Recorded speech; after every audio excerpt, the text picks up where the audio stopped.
when societies when go through this phase where like let's be forward looking, and then suddenly let's look forward, and then suddenly generates, as you say, like a group of people, because they generally connected to their parents or something, bring it back, and it can, it could re-emerge, but yeah. So this is it. This is that subterranean stream of history that Hannah Arendt wrote in Origins of Totalitarianism. And actually, Hannah Arendt, I could really understand through her political theory. I could really start understanding through your experience with all this. With Eurasia, makes sense. It's. So you never know when that stream is going to pop out like a volcano. Right. It just cannot be. It cannot be fabricated. It has to happen when it has to happen. So, do you think there were in the activism part of it for as long as you were involved? Were there mistakes? Things you would have done differently, or that now you see.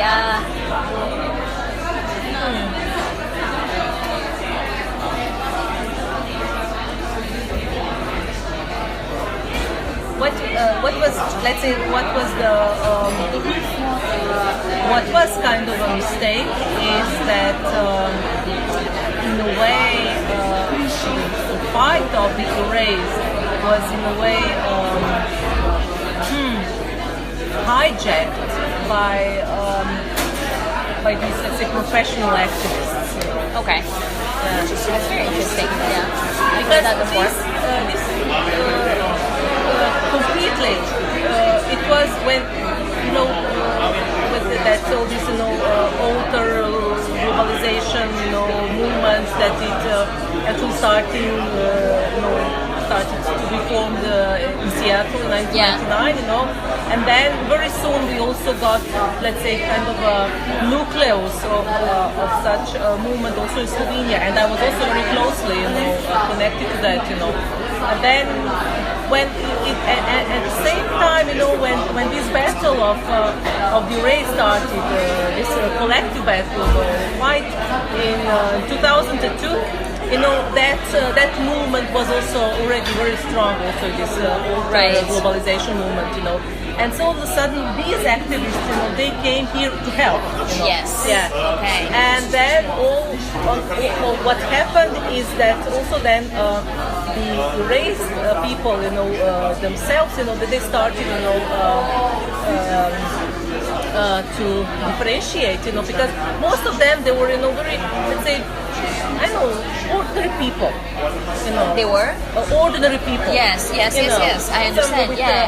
They were, let's say, officers of Yugoslav army who were, highly educated, very, which seemed to be a very small minority, right? Yeah, but they were quite, vocal, because they were, as so, I said, much more educated. A noisy minority. And more or less, they were not so, let's say, they were not really, didn't have these skills, for, let's say, rhetorics, etc. But what they really want is just that their grievances be, fixed, corrected. On the other hand, you had, Todorovic, and a few others who were really activists themselves. But they were really a minority of erased people like that, But they were so much more, noisier, than the others, And then when also, but they couldn't really win, within this community, group of erased, But then when these, professional activists came inside, all of a sudden, he got really, strong, and then he started also. Then he established his own initiative because there was association of the race, and then because they had like issues, conflicts, because those these officers and the majority of people, they wanted to go by legal way. We have to fix this legally, it will take time, but we will win. Because now we know that we are going to win. So, on the other hand, Todorovic, he couldn't wait. He was a revolutionary.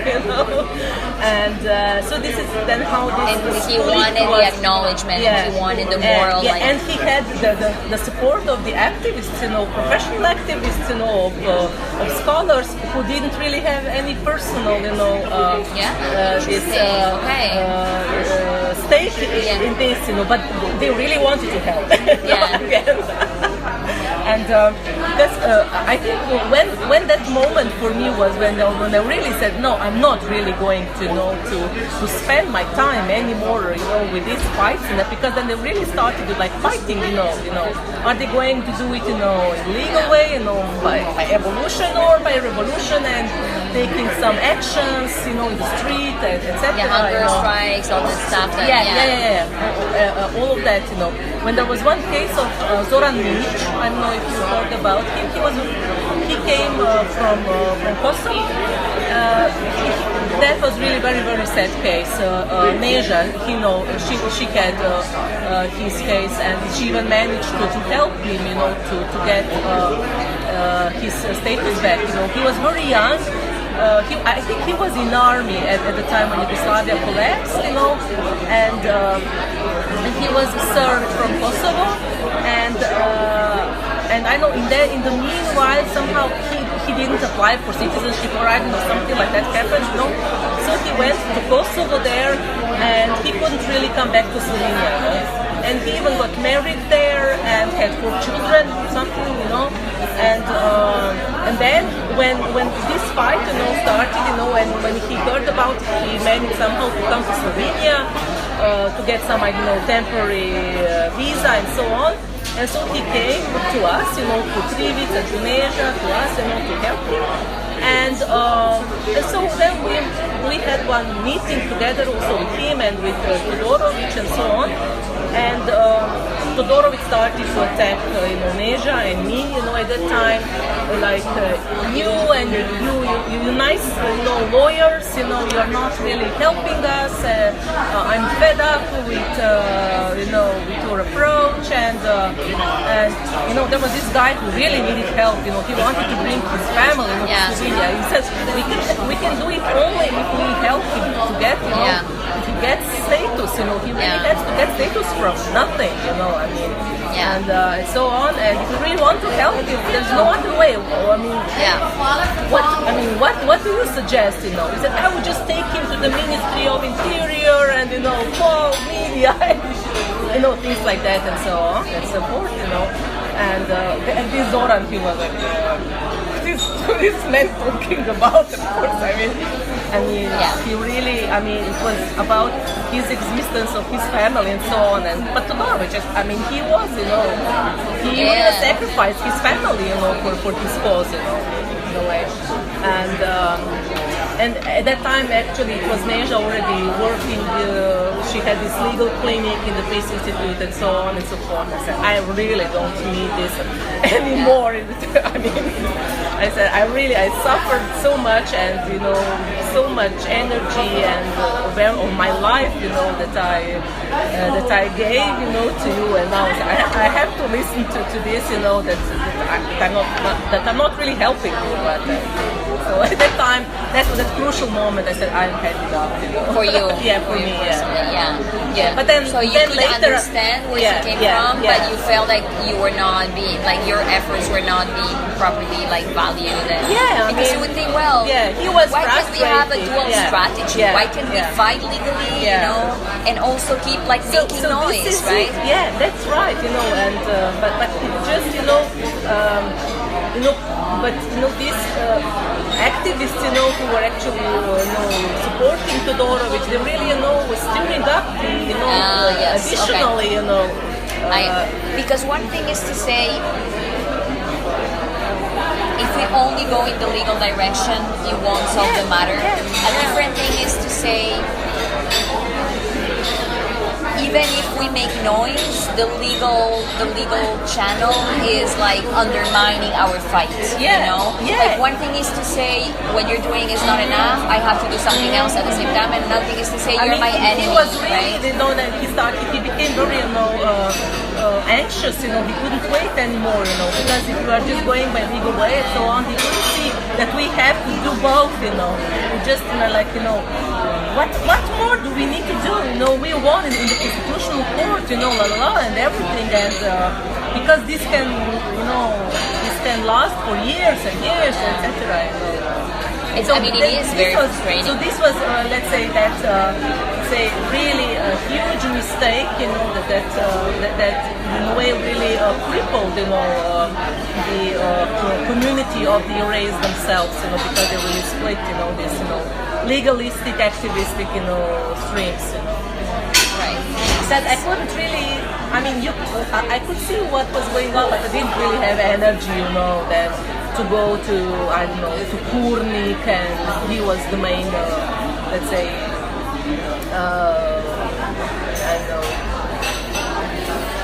he had the main role in this activist story. I just couldn't really. Because you were working on the other thing, and that was taking you over your life. I already had my family and my job and everything. I said, okay, now somebody. Now. Yeah, you felt like your cycle there was like.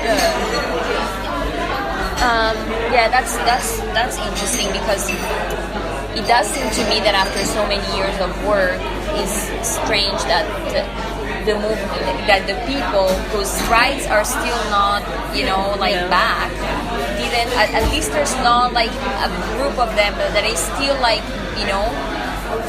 making noise. I also understand the people being tired, people. The fact that they're in such poor health that they can't, so I understand the different angles of it.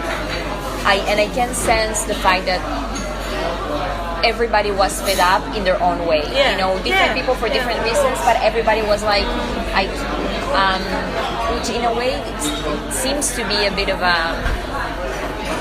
it seems to be part of what the state plays on as well, right? It tires you out, like you fight and you come back and again, and the appeal, and 5 more years, and and now we got this, this. And so eventually you're a human being, you live, a limited number of years, you have your own life, and you just say, whoever comes back, whoever comes next, just take it over. I can't keep doing this. I think the really major help, that supported really the fight was the grant from Soros that Neja got. So because there was money. That was actually the only source, a serious source of funding. And actually, when that ended, it was a real problem to keep working on that. And this is then how they could really start, this regular legal help to be raised and carry out, let's say, this more moderate activist work, not really this revolutionary. Right, which makes sense also to be if these are the people who are affected decide to go this way. It's understandable, and if they see it doesn't work, then it's their right. It's also. It does seem to me though that some of those noisy actions made people see something, but they also made him a bit like people were seeing him as a crazy man, or like some of those actions they were very good, really very important, as like those that that people lie down on the street. People remember this, right? Like this friend of mine, she was when I saw that picture in my book, that the people lying down. People lying down, when you have his bris written there in Slovenian erasure, these symbolic actions, like I don't know that for example also this movement, in the UK, for the climate justice rebellion, they're actually trying to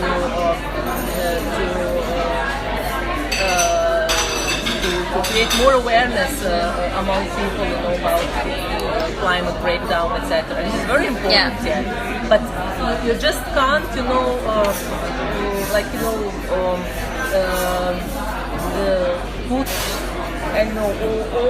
all the how to say the entire fight just into on this. one strategy. Right. You have to always make it more diverse.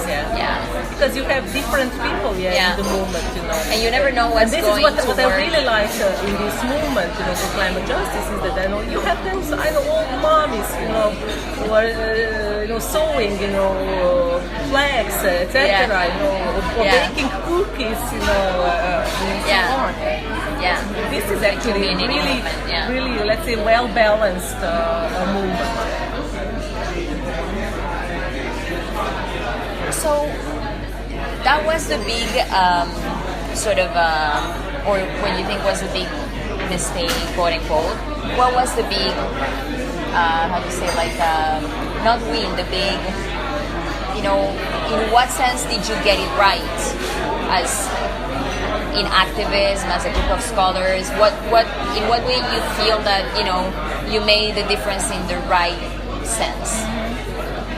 I think what was very good, very, very, let's say, that really had some meaning, what we started is with these anniversaries of the erasure, Okay. Because there were these days of the erasure, in February, around 26th of February, really different events, performances. And that was like people were actually attending. It was successful. Yeah, and this is actually what we started then in year 2003, I think, and it's still going on. I didn't know it had started then. And it's still going, right? It's still going on. Someone told me that we last started year in 2002 or something, at the 10th of anniversary, something like that. And still. Someone was telling me that last year was a bit less bubbly. It depends on the year, but it is a kind of a continuity. It has just a tradition, kind of a tradition. Okay, and you think I think this is really if there is a mechanism how to preserve memory, I think this is the best way. We were actually already discussing just recently, a couple of months ago, a few of us with Ursula Lipovec and with Jelka and so on, with Marta Gregorčić and so on, that it would maybe good that for the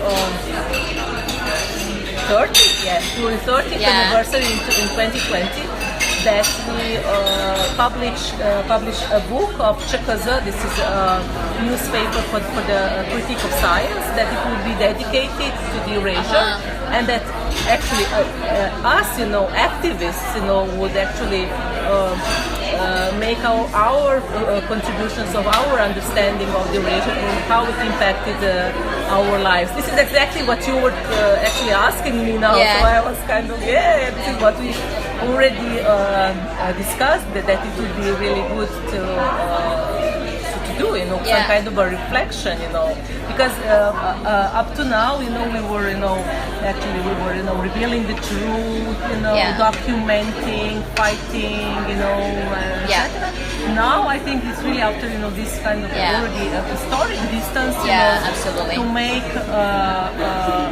reflection, let's say, I'm not going to say maybe scientific, but as activist, as scholar, and personal, reflection of what erasure actually was for us. That sounds like a great idea. And so that would be 2020. 22, So you're already talking about that because you need to plan ahead. Yeah, of course. Yeah, that might be around the time that I defend my thesis, so it would be very timely. So one more thing, I think probably, we could go on, but I also want to be mindful of your time because you had your whole work day and then you came here, and I don't know how long. Okay, well, how are you? Are you surviving well? Okay. So one thing that I noticed, and this might be something you may be able to talk about, because since you have this legal side to your work and to your approach and your background and everything, that it was very the legal fight was very strongly framed around restitution of the status of permanent residence, but not as an issue of citizenship, and also not as an issue of statelessness, because a few people were, legally stateless among the erased, but also, even if we were thinking about stateless as more in the facto way, or more like in a broader way, because these people, a lot of these people could get citizenship if they went to the right embassy, then neither citizenship nor statelessness would be the right frame for this. At the same time, when you look at the effects of the erasure, it's very similar to the effects of erasure, not the erasures that happen in the world that are not permanent residence erasures, but like citizenship erasures.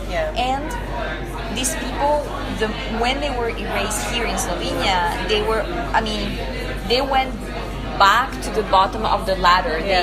Something the erasure made sure is that these people will never be citizens because they won't live enough to fight it, and in certain cases, even if they do, they will never, there are gaps in their stories that would always be held against them to like giving them citizenship. And a bunch of other things, right? Like that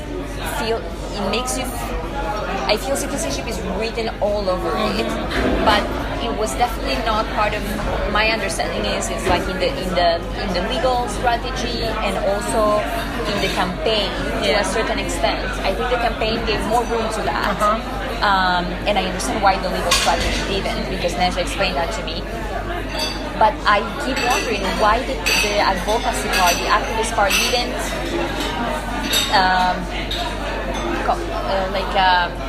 push more on that front. Why was not that a bigger issue? Was it because if the public opinion was told these people have eventually the right to be Slovenian citizens, you were definitely going to lose everybody and people will hate them even more? And is my perception right? Yeah, I know what you're talking about because I also struggled with that, from the beginning. Yes. Well, probably Neja, she explained to you the legal part, the precision of the language, and you're out of the hook because you're talking about the relationship with the other courts. thing is actually when you talk about residence, when we look at what residence meant, at that time, let's say in Yugoslavia and in Slovenia, it was kind of actually citizenship. So that is why these people were actually tricked, because because if we would go after that, citizenship, claim, say, but they were offered citizenship and they didn't want it. So that was, and that was done. Again, they were not grateful, to the newly created. They rejected us. They rejected us. Yeah. That's it. Yeah. The I heard enemy that. of the country. They showed resentment. They should be grateful for what we offer to them. When we offer to them, it's all full of like. Yeah. This is it. Because this issue. Because these people, they came here. And they should be grateful that we. Slovenia was among the most generous new states, that were newly created countries. How we enabled, to but be aware, permanent residents, who actually could get citizenship.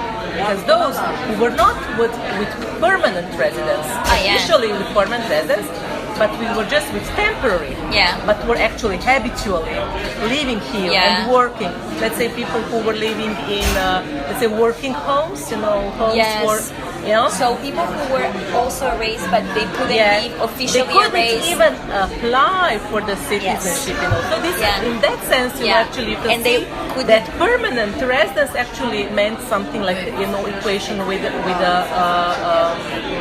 citizenship. Right.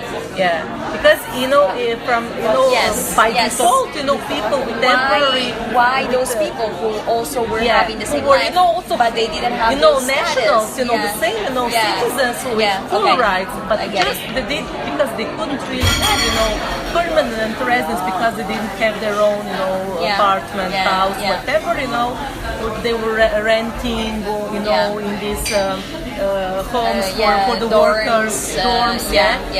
students, etc. They didn't really have the chance to apply for citizenship, and that is why we really decided, consciously, not to put forward the issue of citizenship because they had that that moral ground, the state, that was playing,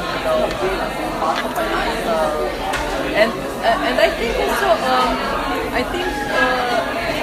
there was probably I just thought about something earlier and the thought just Yeah.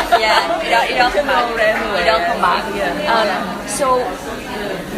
So the people who, for example, were living in dorms, who were like habitually residing, they were kind of de facto permanent residents, but they couldn't. They were not allowed the possibility of applying. But for them it was different. For them it was clear that they have to arrange their alien status. Whereas for the others, the law for was those, not for saying, the erased, they didn't know that. because the law was not saying what was going to happen to them if they didn't right. apply. Yeah. Okay. Fair enough. So there is because my feeling was that there are other groups of people, among them the people in the dorms, but also people who were like tricked into signing that they were unregistering as permanent residents. That those people also underwent a form of erasure in a way, except that they couldn't claim to have been officially deprived from status because they didn't have that status in the first place. But the mechanism and the consequence was again very similar. So that's where my idea of like the states redefining, in order to restore status to us, like few people as possible, we decide who were the actual erased, not erased, but the actual people who were deprived of this, so that they can control and make sure, it's as little as possible. Every time it's like this monster that like commits an enormous injustice and then repairs a little bit, but they always, get it their way, in a way. But you're saying that what's different for the people, for example, that were temporary residents, that for them it was like if you don't arrange your status, then you will become an alien, or you would be illegal, or blah blah blah. Okay, so that's a very relevant point for what I was thinking then. Okay. So, but when we listen to these mantras about how generous the Slovenian state, that anybody with permanent residence, could apply, and I don't know, 171,000 of these people actually got Slovenian citizenship, etc. They never mention how many were there actually with temporary residence. We don't know about those numbers. There are some how non-generous the Slovenian state was. I think that there were some estimates that at that time, say at the time of breakup of Yugoslavia, that there were around 300,000 of nationals from who were from other republics. Which means at least 30% more. Right. Yeah. Okay. So that's much about generosity. Right. And so what you're saying is about the citizenship thing.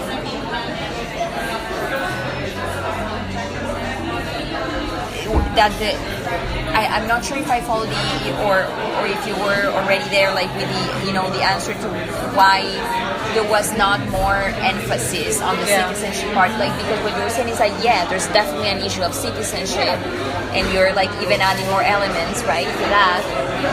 But then the strategy that more the advocacy strategy seems to have been closer to the legal strategy than to my understanding even necessary, when I think from outside. Because, for example, the argument that those people were actual citizens of somewhere, they just had to claim it, in a way, well, that's exactly what the erasure was about. It's like you're an intruder in this group, like in mathematics, when you have like the element that is an intruder and you have to put it in the other group. Yes, but they were created as such. I mean, if they just, they just adopted an amendment to the Aliens Act, as was proposed, when the Aliens Act was adopted in Parliament, that all the nationals from other republics, citizens of other republics with permanent residence automatically get, permanent residence, in Slovenia. But it was rejected by parliamentary majority. So this was So it was because they said no, we are going to arrange this with international agreements among the states, etc. I mean, this was the way how they actually they wanted. I mean, because the terrain was prepared in that way. Yeah, this was not legal loophole. I mean, because the problem was itself was framed, in legal terms, so that you could really fight only in that term,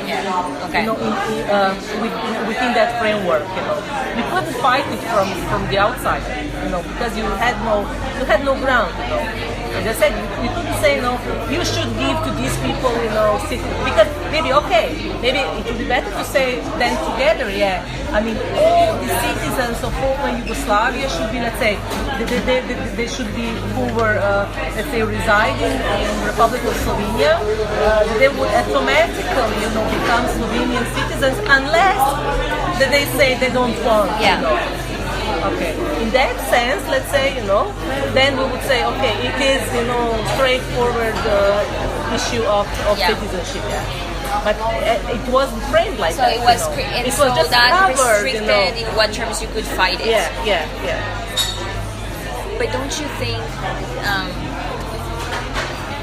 But so I'm. I mean, citizenship itself, I mean, it's just one of the categories, The most important thing here is it's just that these people needed some status that granted them that they could have some rights, because all the rights were actually, all the benefits were stemmed from the permanent residence, not from the citizenship.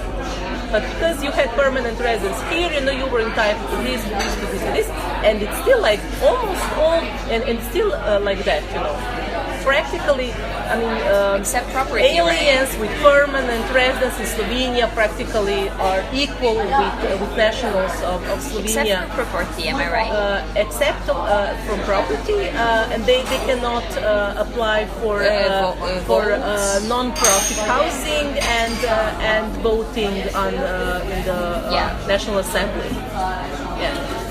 But all the other actually benefits the education, health, all that stuff. Everything else is, if you have permanent residence, you are. It still it still makes me think that precisely, the property is still tied to citizenship, when as permanent residents they were living in places and keeping those places, contributing to those places being, habitable because they were inhabiting them, and then they got nothing out of that. And then I was talking about this yesterday with Katarina, and how, it was not something, by the time you jumped in, it was done. It was not, there was not much that could be legally done at that point.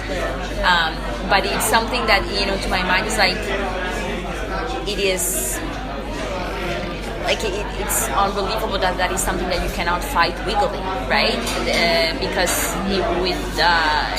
I think it's in the constitution, right, that only citizens can get property. So it would need a constitutional fight, or it's.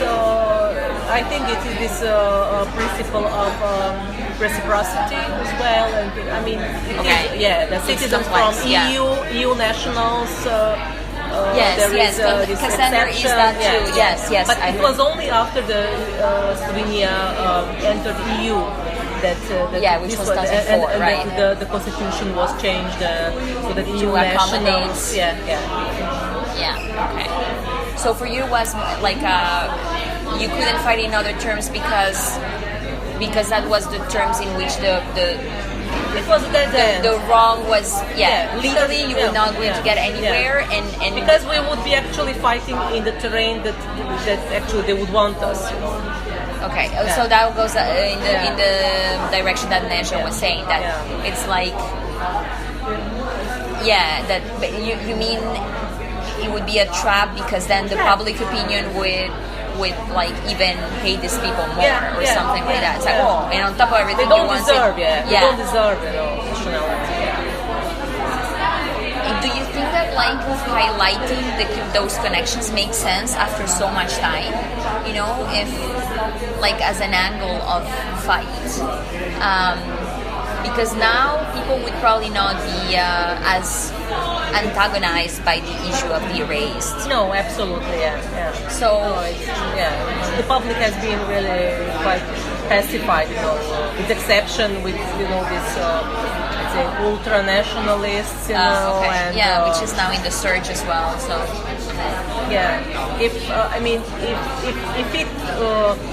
if the issue comes somehow, if it becomes a topic of public, discussion, it can get very heated again, it can again antagonize, polarize, Especially now, you're right, with the right-wing movements and everything, it would probably go in a different direction, but it would still be...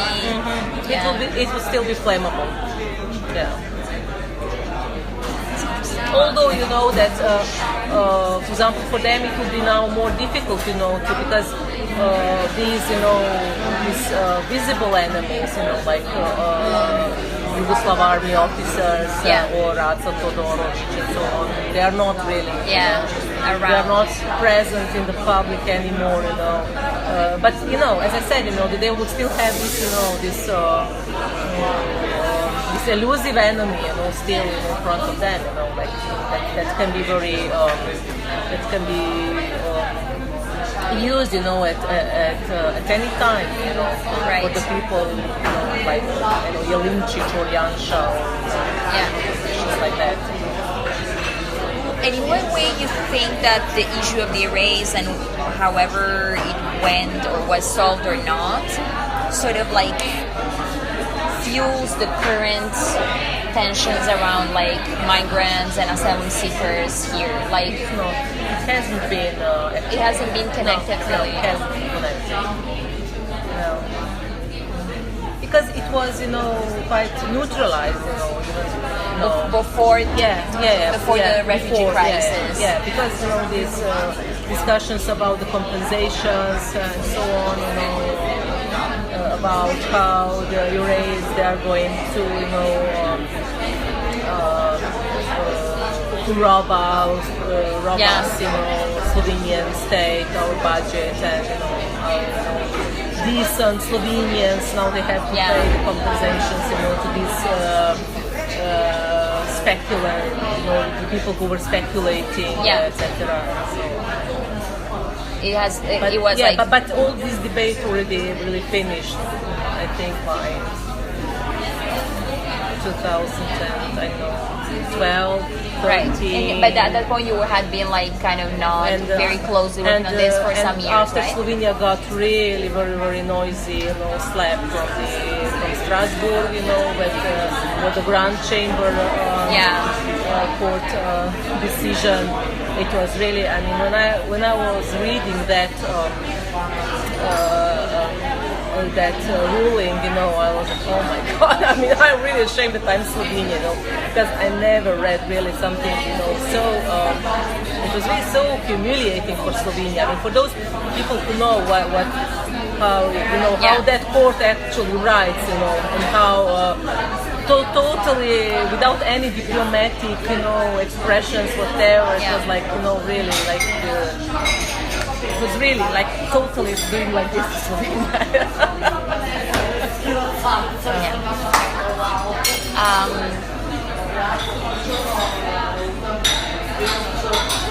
So the states that committed the erasure, like in what way do you think that it feels to me that the names of the people, the people who were involved in this never were judged, and they also are around, like well and alive. And you are in the government, and you were bringing up this issue with the Ministry of Interior, where you say like they still have the same mentality, where they just no, we don't bring this issue. I mean, there is no ground for that, And has anything changed in the state? Like, is this in any way a different state, the state in Slovenia today, that the state that committed the erasure, in its structures, its guarantees, it's like... Come on, I mean, we have our Ministry of Interior, they prepare this really notorious Aliens Act, that was declared unconstitutional just last week, that's actually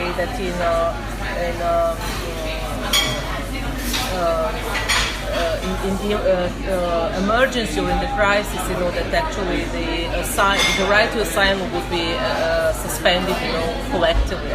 That was really such a shameful law, and it was prepared by the same ministry. And for me, when I saw that, I said, yeah, of course. It's still the same people doing the same thing.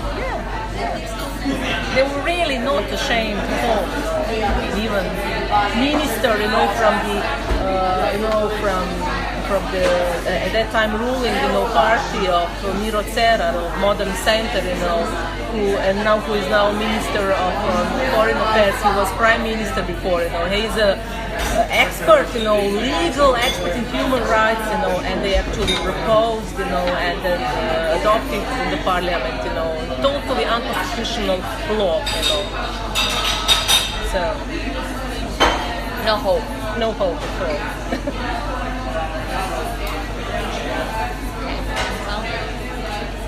Yeah.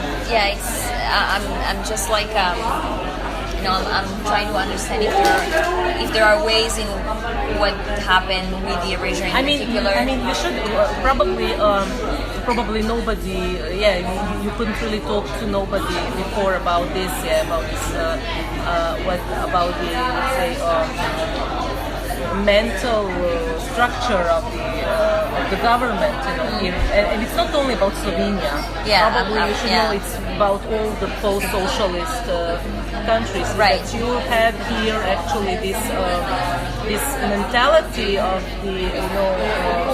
the bureaucracy, this bureaucratic mentality, and which is not totally doesn't have any autonomy, at all, vis-a-vis political functionaries, There's no separation. It's totally, subordinated to it, and there is this mentality, from the previous system, that unfortunately almost everything that we changed from the previous system that we should probably, preserve, this legacy of social state, solidarity and gender equality. We preserve this, top-down, monolithic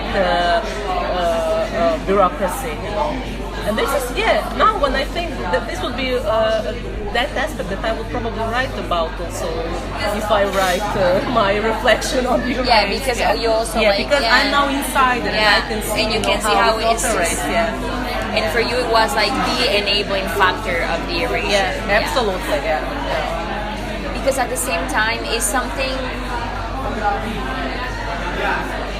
The fact that someone was telling me that the state employees wouldn't necessarily, when you were asking them about things, they wouldn't know. There was this like total, if I can only see this little thing, then I'm not responsible for, I cannot be made responsible. So no responsibility whatsoever. Yeah, so it seems, and what you're saying is that none of that has changed, because probably to change that you need like a very deliberate political like decision of like changing the culture inside the state, and that would require just like making a priority out of it. Otherwise, it would just keep.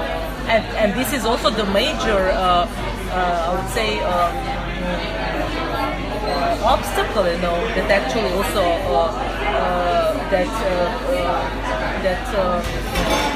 that makes these countries really totally dysfunctional, because it really doesn't. I mean, they're not really equipped at all. Not even try, to equip themselves, the bureaucracy to anticipate, to be prepared for any kind of these new crisis challenges that we now have, from the climate breakdown to whatever, migration, etc. Because it's just you just make orders, and then you just implement them. You're not here to think, Yeah, it's the Hannah Arendt thing. Yeah. So your position right now, you are what's the name of your job title? Okay, I'm working in the government office for development and European cohesion policy.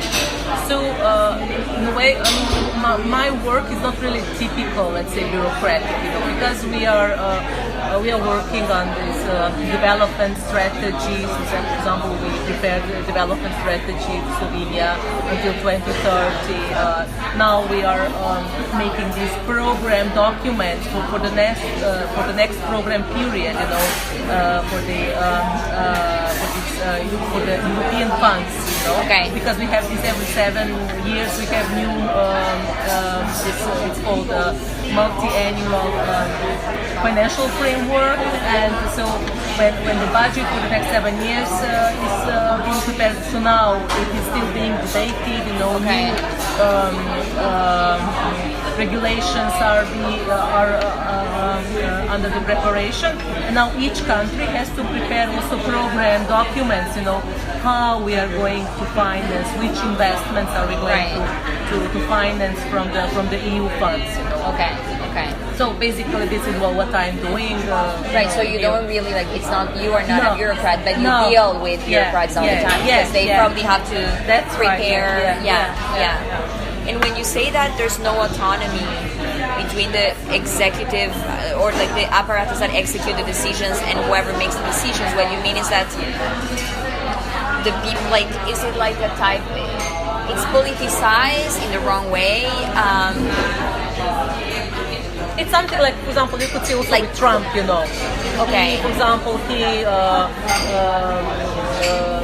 discharged, people, for example, especially in some of these climate agencies, etc. And he brought his own climate, change deniers, for example. Okay. So this is, in that sense, there's no continuity. If you say to your boss, political, to minister, sorry, but this is unconstitutional. Technically, I will bring someone who will write the petition. Okay, so in a way, a form of, I don't know if you call it corruption, but there's something about there's something there that would go along those ways, and that's just the way it is everywhere. It's and it's operating, according with the principle of negative selection. Slovenian society, I think it's a typical, society of negative selection. The wrong people in the places. I understand what you mean exactly. Average or even more under average people, in important positions. They just shouldn't be there. I mean, under every, let's say, any normal, say countries, like, I know, when I say normal, let's say comparable, in the West, so I mean or even during Yugoslavia, they couldn't come to those positions. In a way. But now, because this is such a small country, and with this mentality, it's like, cousins and right. So it's, and this is normal. This is normality. And so you say there's a continuity. There's like there's the vibe, or how do you say, like the whatever was problematic in the Yugoslavia time kept being problematic in the transition.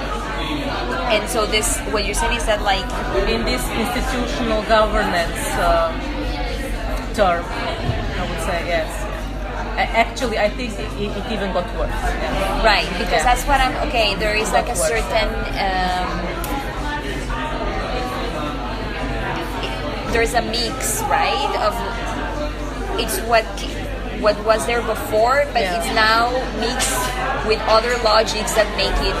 Yeah, that we became this, this EU periphery, right? And this, very typical, post, this neo-colonial, relationship between, the nucleus of the EU, of Western and Northern countries, towards the. You're the EU, so okay, but you're not. But you're still, it's like, as you say, the periphery and the metro. Yeah, I understand what you're saying. I mean, periphery in every sense, especially in this mentally. That we are just really following what Germans are going to say. Yeah. We are too small to have our own.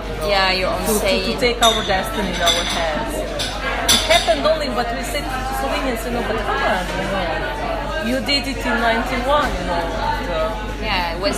And then 2 minutes ago. And then you just threw it away. Yeah.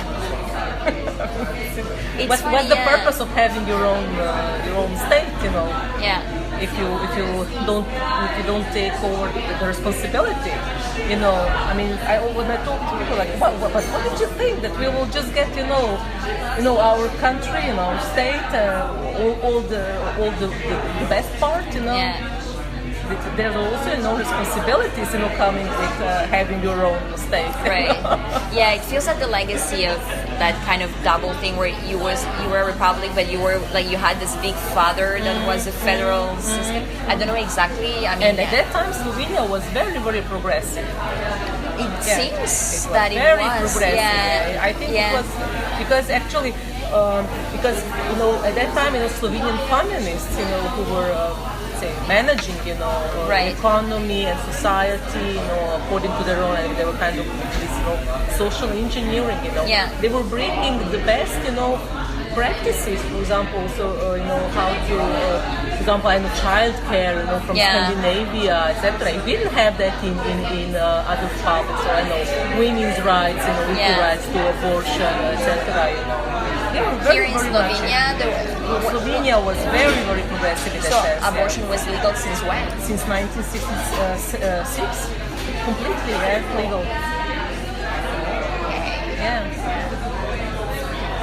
Yeah, no, I'm seeing this gender part of justice part of Yugoslavia that I knew nothing so about. So that is very, as I said, really so many, positive, sides of this, Yugoslav legacy, that was later trying to be, relativized, abandoned, but the bad part, that we kept it, Yeah.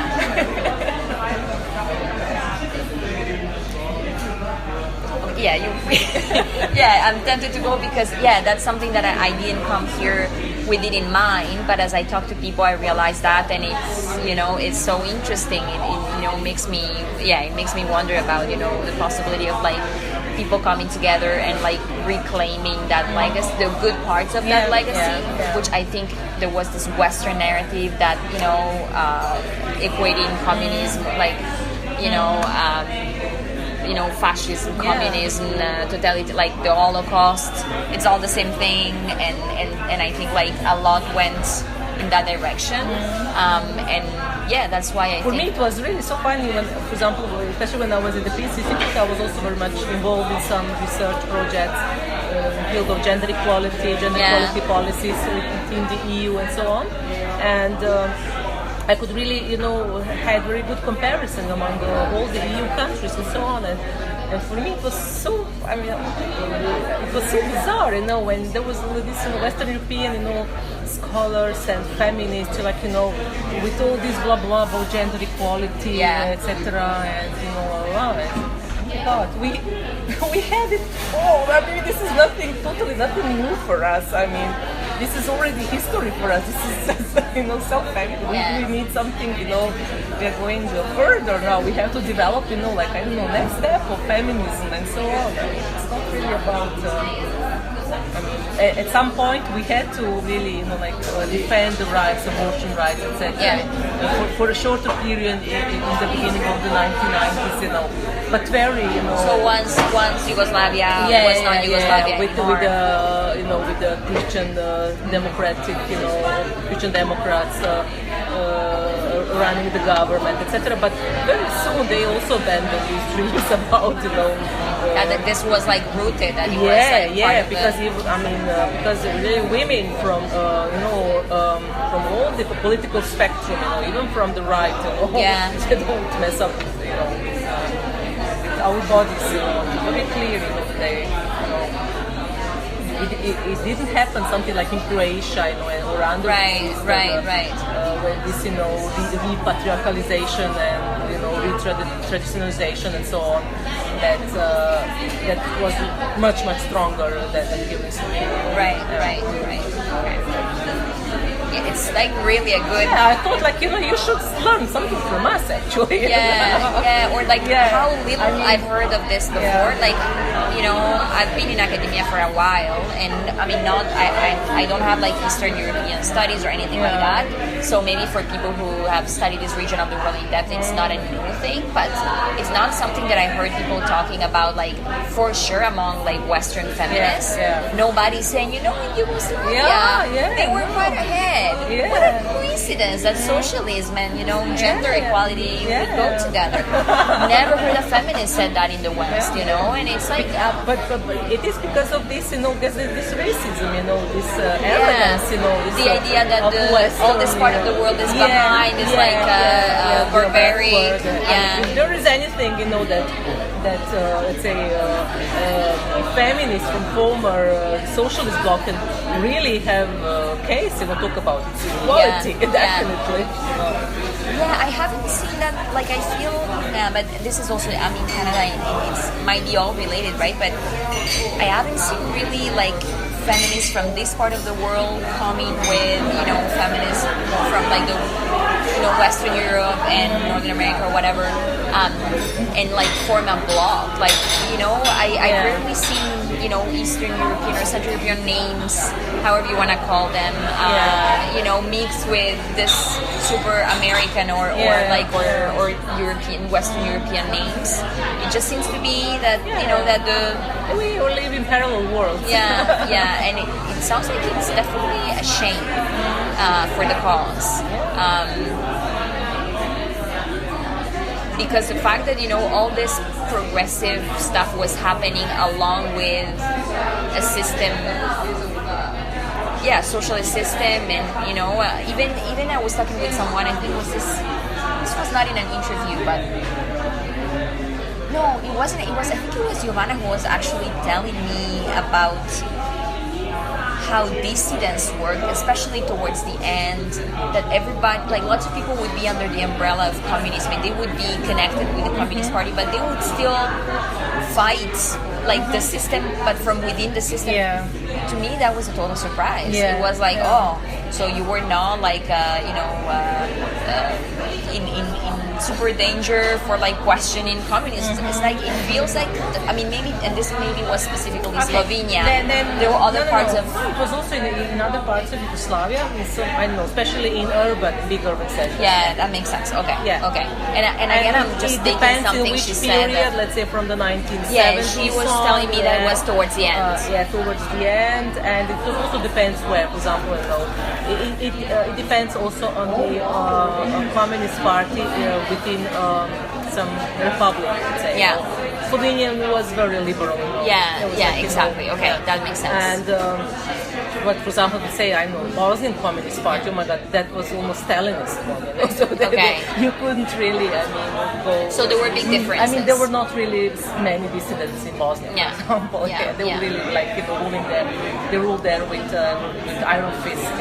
So there were very big differences, despite the fact that they were part of the. I mean, actually, from the with the change of the constitution of Yugoslavia in 1970s, actually this in a way Yugoslavia became a confederation. And everything, practically all policies were actually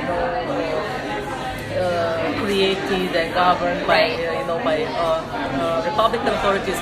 Only defense, army, monetary policy, and foreign affairs policies. Right. Okay. And this transfer of taxes, etc. From the more developed to the less developed republics. Right. That was managed at the federal level. All the other things were actually then put to the Republican level. Right. The only race person that I talked to so far, when I was asking him, about where he felt